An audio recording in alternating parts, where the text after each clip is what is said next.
What are you doing here? Concentrate on our own work. In the pristine hallways of Lincoln Elementary, where achievement certificates gleamed behind glass cases and the scent of fresh markers filled the air, Maria quietly swept the floors each evening after the children had gone home. The soft swish of her mop echoed through empty classrooms, mixing with the distant hum of fluorescent lights.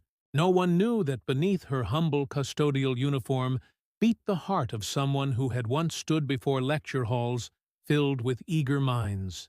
No one even noticed when she paused outside Mrs. Henderson's fifth-grade classroom, listening to the frustrated conversations about struggling students who couldn't grasp basic math concepts. But when the principal and district supervisors gathered in heated discussions about plummeting test scores, she observed from the shadows. What they didn't know was that Maria had spent 15 years developing innovative teaching methods that transformed failing students into math champions. And with just one quiet suggestion whispered to an empty hallway, she was about to change everything they thought they knew about education. Because sometimes the most powerful teachers are the ones nobody sees coming. The fluorescent lights cast long shadows as Maria pushed her cart past the administrative offices. Through the partially open door, she could hear the tension in their voices, sharp, desperate, defeated. Mrs. Henderson's usually composed demeanor had cracked, her voice trembling as she spoke to Principal Williams about another failed intervention. The numbers on the whiteboard told a brutal story. 68% of her students were below grade level in mathematics, and the state assessment loomed like a storm cloud over the entire school. Maria's weathered hands gripped the mop handle tighter as she moved closer, her heart recognizing the familiar ache of watching children struggle with concepts that should spark joy, not fear. She had seen this before. Teachers who cared deeply but lacked the tools to reach every mind. Administrators drowning in data but starving for solutions. The custodial cart's wheels squeaked softly as she positioned herself where she could hear every word of their desperate planning session. "We've tried everything," Mrs. Henderson was saying, her voice barely above a whisper. "Small groups, manipulatives, different textbooks. Nothing's working. These kids are going to fail the state test, and I don't know how to save them." Principal Williams rubbed his temples, the weight of accountability pressing down on his shoulders. "The district is watching us. If these scores don't improve, we're looking at intervention status. That means personnel changes, budget cuts, maybe even closure." Maria's eyes closed for just a moment, transported back to a different time when she stood in front of a classroom, watching that magical moment when confusion transformed into understanding on a child's face. She knew exactly what Mrs. Henderson's students needed. Not another program or assessment, but an approach that met them where they were and built bridges to where they could go. If this story moves you, hit that subscribe button. We share incredible stories of overlooked heroes every week. Rate this story from 0 to 10 in the comments and tell us about a time you witnessed hidden talent being dismissed. Your stories matter, and they inspire our next videos.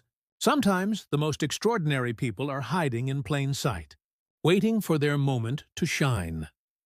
Maria Gonzalez had worked at Lincoln Elementary for 3 years, arriving each day at 3:30 p.m. when the final bell released children into the afternoon sunshine. Her routine was methodical and invisible. Empty trash cans, wipe-down whiteboards, vacuum carpets, mop floors. The teachers and administrators walked by her as if she were part of the furniture, their conversations flowing around her like water around a stone. But Maria watched. She always watched.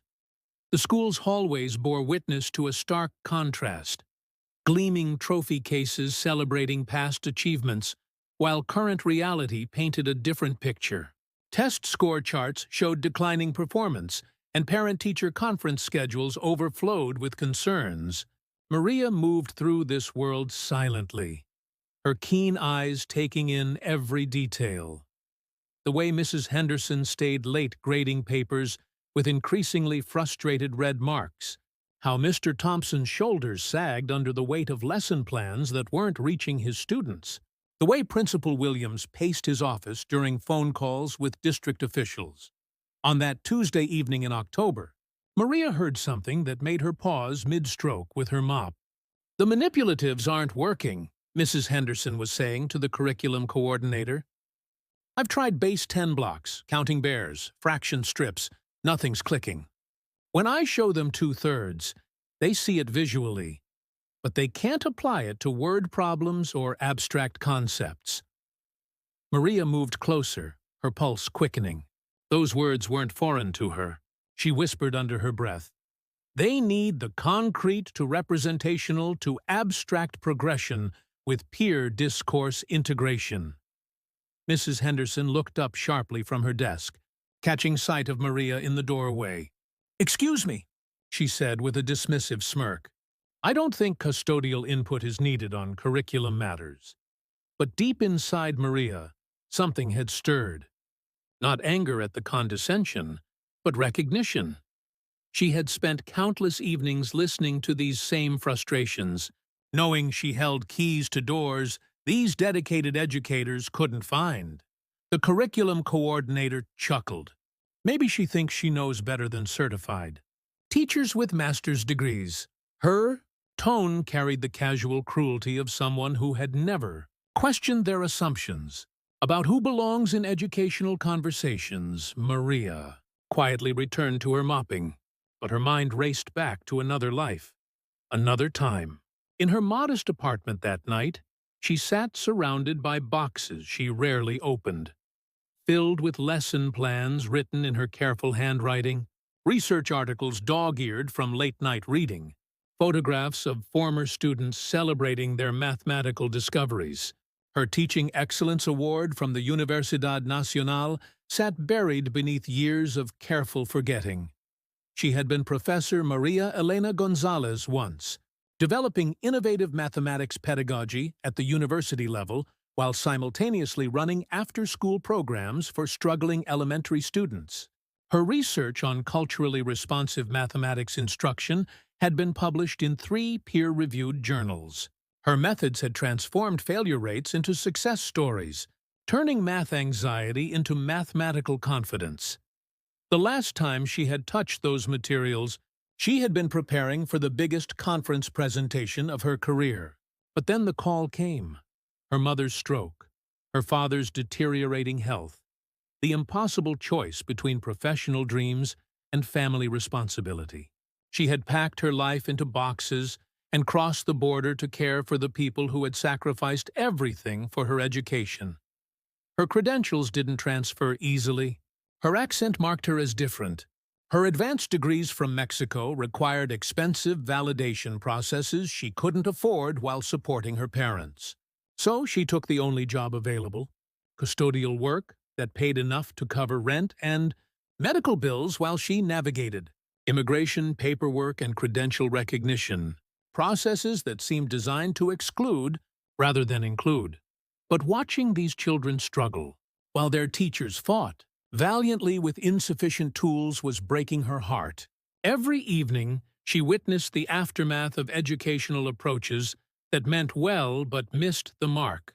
She saw the frustration in young faces, heard the defeat in teacher voices, felt the weight of systemic problems that individual dedication couldn't solve alone. 2 weeks later, the authority figures still lingered in Mrs. Henderson's classroom, their voices growing sharper with each failed intervention attempt. Principal Williams had brought in the district math specialist, Dr. Peterson, whose reputation for turning around struggling schools preceded her like a warning. "The data is clear," Dr. Peterson was saying, her laptop displaying graphs that painted Lincoln Elementary's mathematics performance in stark red declining lines. "We're looking at a 23% decrease in proficiency over 2 years. The traditional interventions aren't working. We need dramatic action." Mrs. Henderson's face had grown pale. "We've implemented every strategy in the district playbook. Small group instruction, differentiated worksheets, technology integration, parent communication logs. I don't know what else." "Maybe," Maria said quietly from the doorway, where she had been emptying the pencil sharpener. "The problem isn't what you're teaching, but how the children are processing mathematical concepts through their cultural and linguistic frameworks." Dead silence. 3 pairs of eyes turned to her with expressions ranging from surprise to irritation. Dr. Peterson's eyebrows shot up with barely concealed condescension. "I'm sorry, but pedagogical discussions require educational expertise. We're dealing with complex learning theory here, not simple cleaning procedures."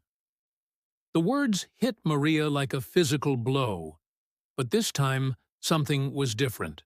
This wasn't just embarrassment burning in her chest. This was righteous indignation finally waking up. These children were failing not because they couldn't learn, but because the system was failing them with one-size-fits-all approaches that ignored their diverse ways of understanding the world. Maria walked away, but her steps carried determination rather than defeat. That weekend, she found herself in the community center's computer lab, researching Lincoln Elementary's demographic data. 67% of the students qualified for free lunch. 43% were English language learners. 71% came from households where parents worked multiple jobs to make ends meet. These weren't lazy children or incapable families. These were young minds that needed mathematics, instruction connected to their lived experiences and cultural assets. She began drafting what she called invisible lesson plans, detailed instructional sequences that built mathematical understanding through culturally relevant contexts.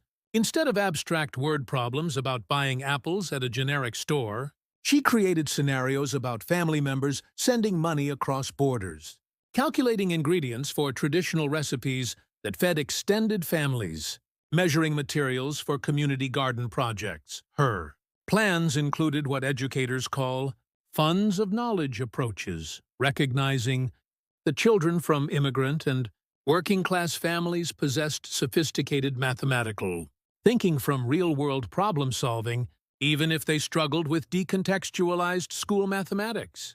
She outlined peer discourse structures that valued collaborative learning over individual competition, knowing that many of these students came from cultures that prioritized collective success. Monday evening brought another crisis meeting. The state assessment scores had been released, and Lincoln Elementary's ranking had dropped to the bottom quartile in the district. Maria listened from the hallway as voices rose in frustration and fear.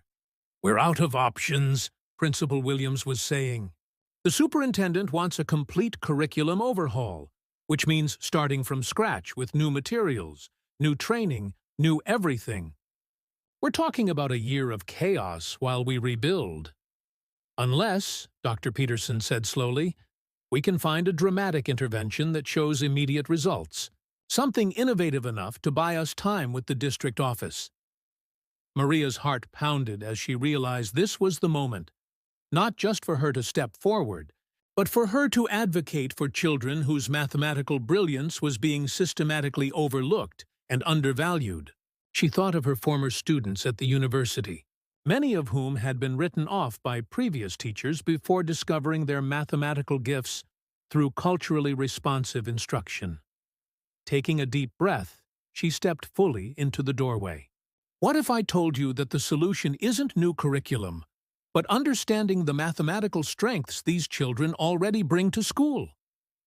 The room fell silent again, but this time, Maria didn't walk away. In her small apartment that night, Maria sat with a worn leather portfolio that hadn't been opened in 3 years. On the cover, embossed in gold letters, read, "Dr. Maria Elena Gonzalez, Innovative Mathematics Education Research." The pages inside were filled with research citations, conference presentations, and photographs from award ceremonies. Back then, mathematical pedagogy was her language, spoken fluently in multiple academic dialects. She turned to a page showing her standing before 200 educators at the International Conference on Mathematics Education, presenting her groundbreaking research. Cultural Assets in Mathematical Learning. Transforming Deficit Narratives into strength-based instruction. The applause that day had been thunderous. Her methodology had reduced failure rates by 73% in schools serving predominantly Latino and immigrant populations. University mathematics departments across 3 countries had invited her to replicate her programs. The last time she had touched this portfolio, she had been preparing for the most important presentation of her career, a keynote address at the National Council of Teachers of Mathematics annual conference, where she would unveil her comprehensive framework for culturally responsive mathematics instruction. Her research had been selected as a model for national implementation. Everything she had worked toward was finally coming together. Then her phone rang at 2:47 a.m. on a Tuesday in March. Her father's voice, usually strong and sure, trembled as he spoke in rapid Spanish. Her mother had collapsed while making breakfast. Stroke. The doctors said the next 72 hours would determine everything. Maria had stared at her conference materials scattered across her desk.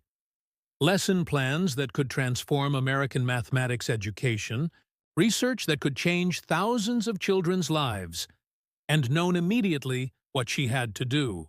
She never made it to that conference. Instead, she spent the next 18 months shuttling between hospitals, physical therapy appointments, and immigration offices.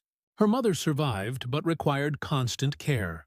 Her father, overwhelmed by medical bills and his wife's condition, aged years in months.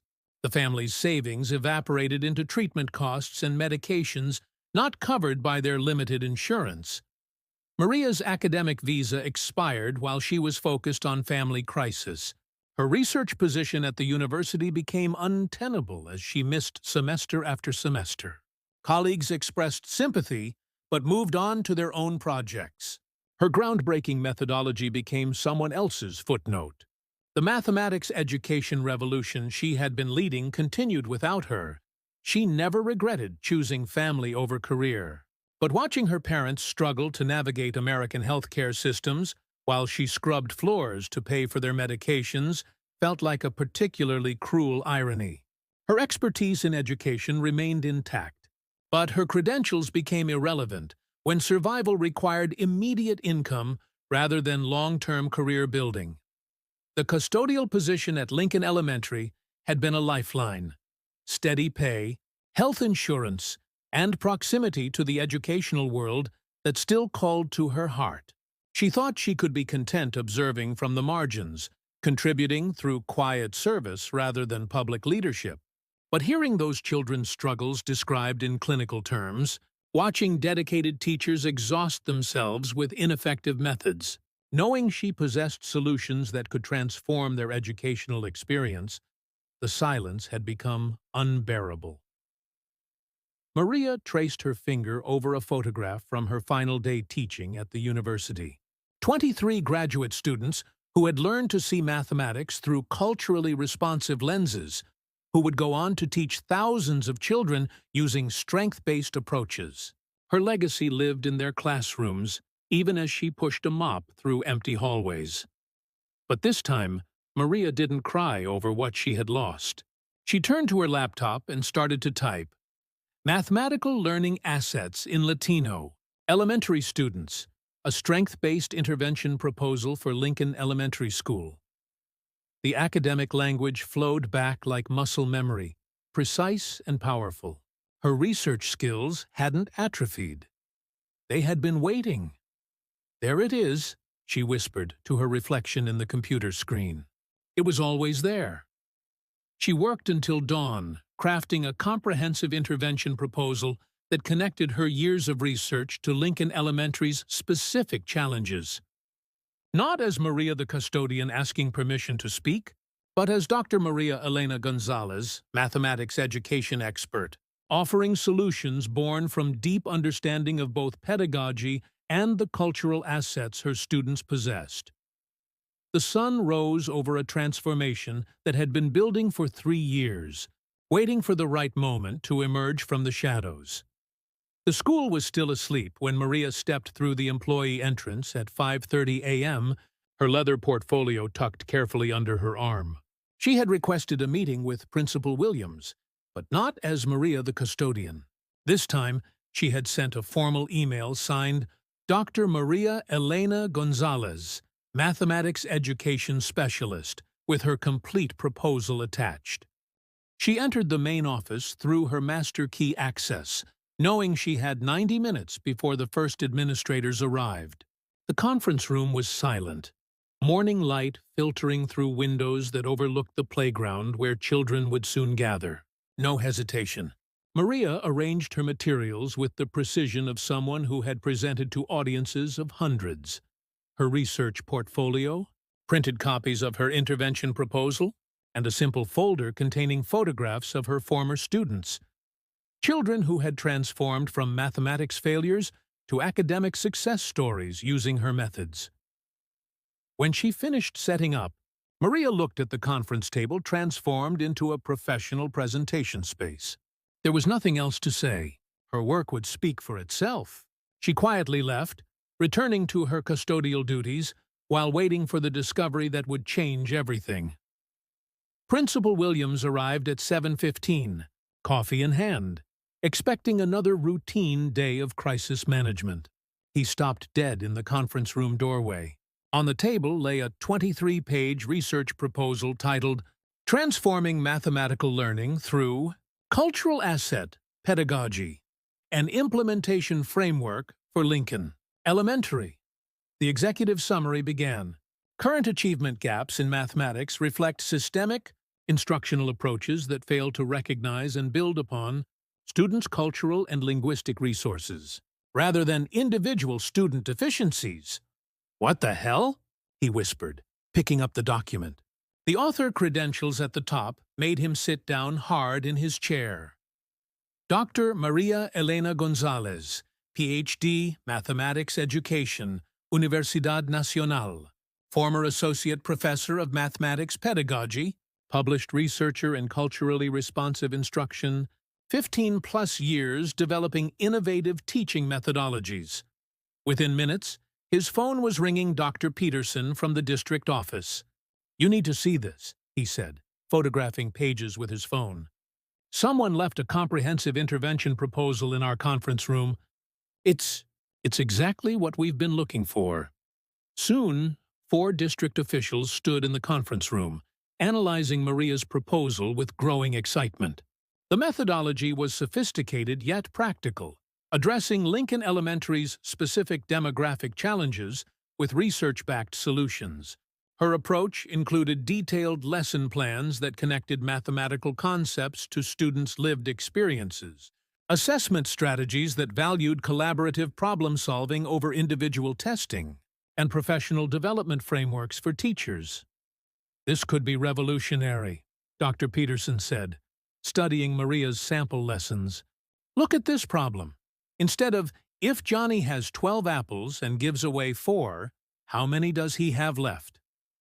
She's created, "Your abuela sends $50 to help with school supplies. If pencils cost $1.25 each, and you need 8, plus notebooks at $2.50 each, and you need 6, how much money will be left for other supplies?"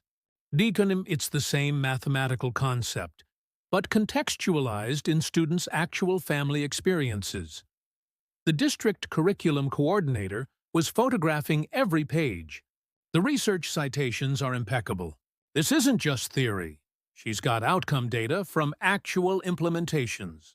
Look, 73% improvement in mathematical reasoning scores, 65% reduction in math anxiety indicators, 81% increase in student engagement metrics. "Who is this, Dr. Gonzalez?" Principal Williams asked. "How did she know to leave this proposal here?" Dr. Peterson pulled up the school's employee database on her tablet. "Gonzalez. There's only one Gonzalez employed here. Maria Gonzalez, custodial staff, hired 3 years ago."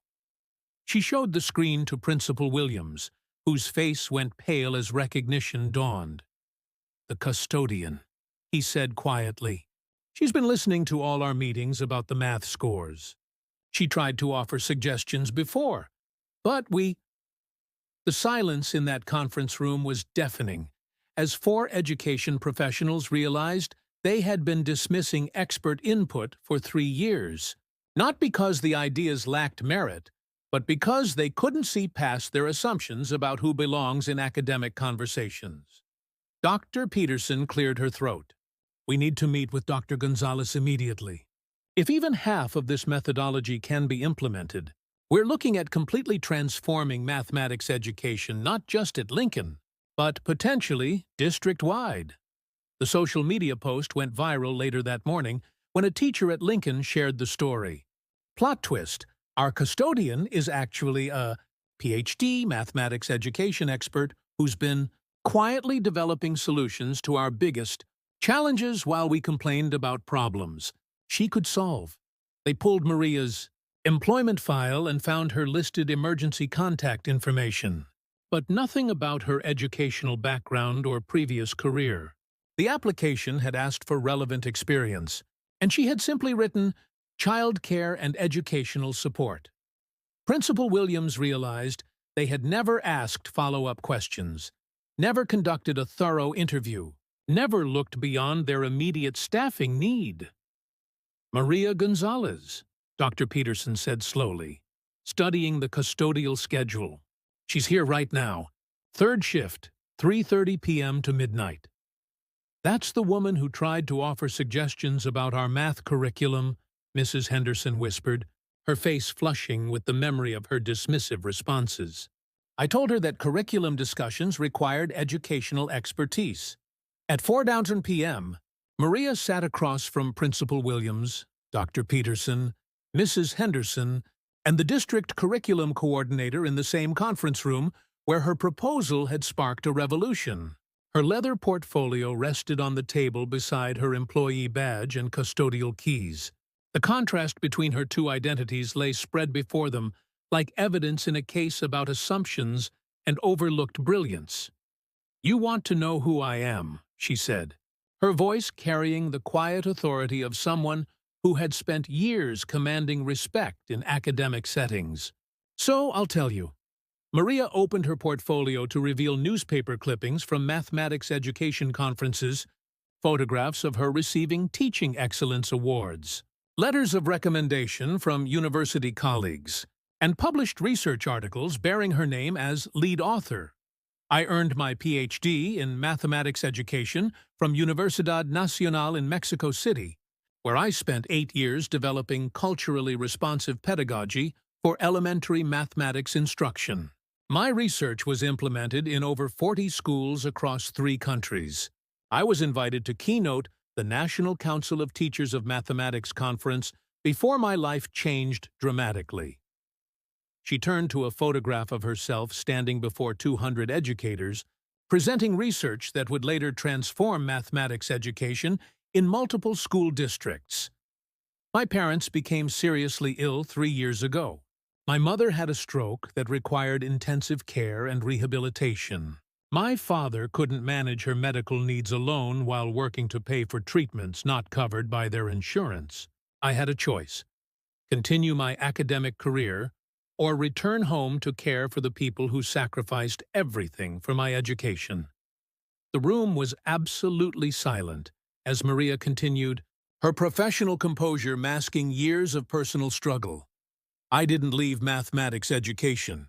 Mathematics education never left me. I just had to find a way to survive financially while navigating immigration paperwork, credential recognition processes, and family caregiving responsibilities. The custodial position provided immediate income and health insurance my parents needed desperately." She pulled out a folder containing student success stories from her previous research implementations. "Every evening for 3 years, I've listened to conversations about struggling mathematics students while knowing I possessed research-backed solutions to the exact problems you've been discussing. I've watched dedicated teachers exhaust themselves with ineffective methods while I emptied their trash cans, knowing that culturally responsive instruction could transform those children's mathematical understanding." Mrs. Henderson's eyes filled with tears. "When you tried to help before, I said—" She couldn't finish the sentence. "You said curriculum discussions required educational expertise. Maria finished gently. You weren't wrong about needing expertise. You were wrong about where to look for it. Dr. Peterson leaned forward, her expression a mixture of embarrassment and excitement. Your proposal is extraordinary. The research foundation, the practical applications, the specific adaptations for our student population, this represents exactly the kind of innovative thinking our district has been seeking. But why? Principal Williams asked. Why didn't you tell us who you were when you first started working here? Maria smiled sadly. Would you have believed that someone mopping floors held a doctorate in the exact field where you needed help?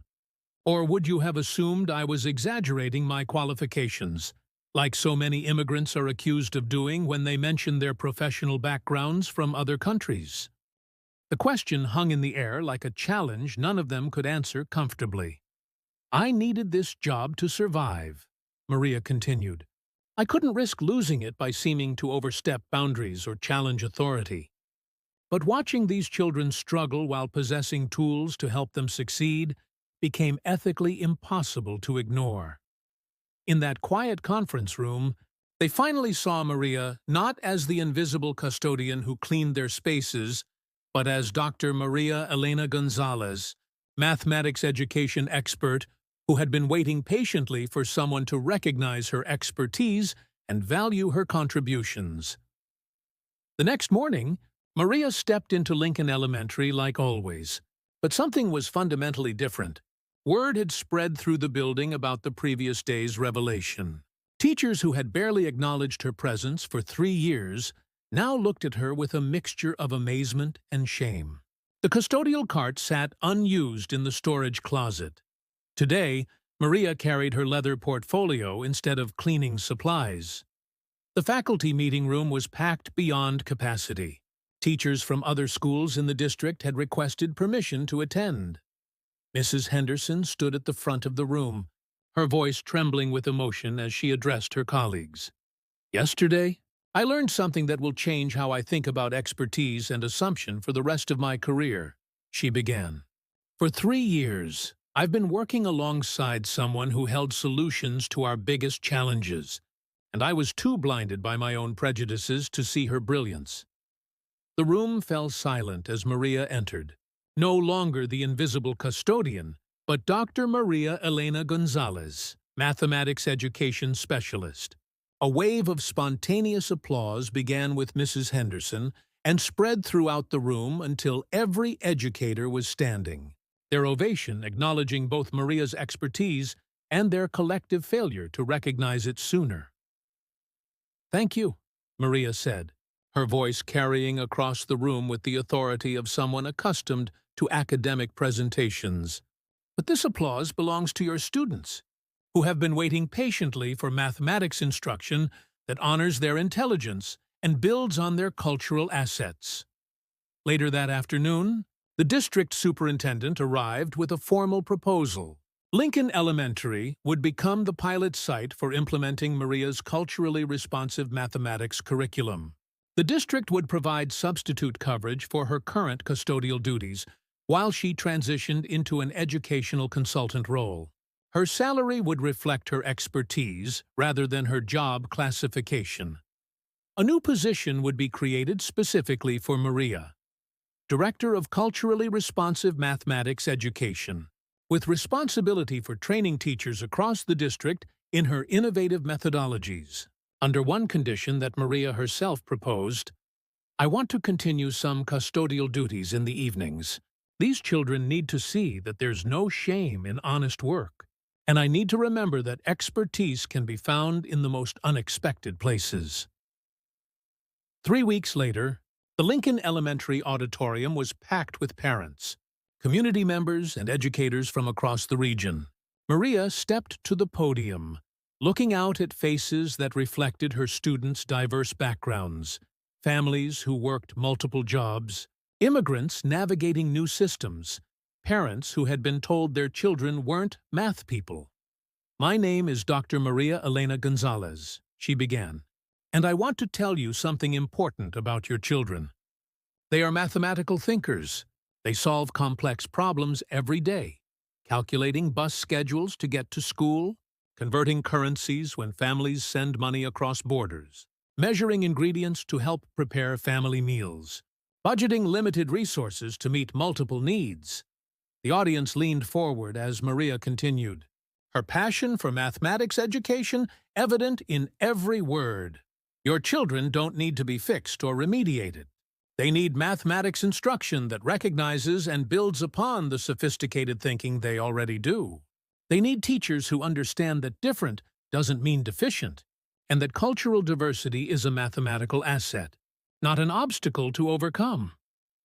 She gestured to a slide showing dramatically improved test scores from schools that had implemented her methods. When we teach mathematics through culturally responsive approaches, achievement gaps don't just narrow, they disappear. Your children don't just learn math, they excel at it. Because we're finally teaching in ways that make sense to how they already think and learn. Their presentation concluded with a video of students from her previous research sites explaining mathematical concepts through culturally relevant examples, their confidence and joy evident as they demonstrated complex problem-solving skills. Education is not about making children fit into predetermined boxes, Maria said in closing. It's about expanding our understanding of intelligence to recognize the brilliance that exists in every classroom, especially when that brilliance comes in forms we don't expect. The entire auditorium rose in thunderous applause that lasted several minutes. Parents wiped away tears as they realized someone finally understood their children's potential. Teachers applauded not just Maria's expertise, but her courage to persist despite years of being overlooked and undervalued.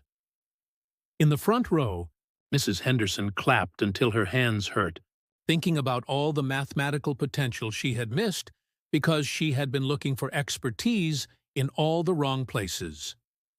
Maria still arrives at Lincoln Elementary each afternoon, but now she moves between two worlds with equal dignity. Every morning, she conducts teacher training sessions and develops culturally responsive lesson plans in her new office. Every evening, she maintains her custodial duties in a few key classrooms, staying connected to the quiet observations that had made her such an effective advocate for overlooked students. Young teachers seek her guidance regularly, learning not just about mathematics pedagogy, but about recognizing expertise wherever it appears. Don't assume you know someone's story based on their job title, she tells them.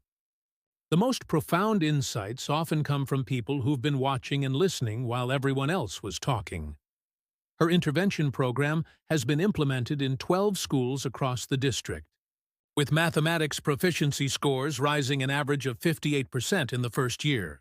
More importantly, students report feeling that mathematics finally makes sense within the context of their lived experiences.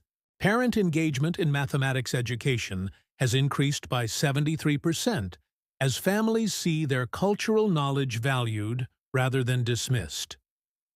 The story of Dr. Maria Elena Gonzalez has spread far beyond Lincoln Elementary, becoming a case study in education schools about implicit bias and overlooked expertise. Her experience illustrates how assumptions about who belongs in academic conversations can silence valuable voices and perpetuate systemic inequities. But Maria's greatest satisfaction comes from watching formerly struggling students discover their mathematical abilities.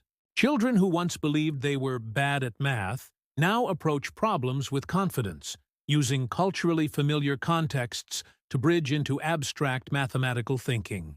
Their success validates what Maria had always known, that intelligence and capability exist everywhere, waiting for instruction that recognizes rather than ignores students' cultural and linguistic assets. Her story reminds us that expertise doesn't always come with expected credentials or familiar appearances.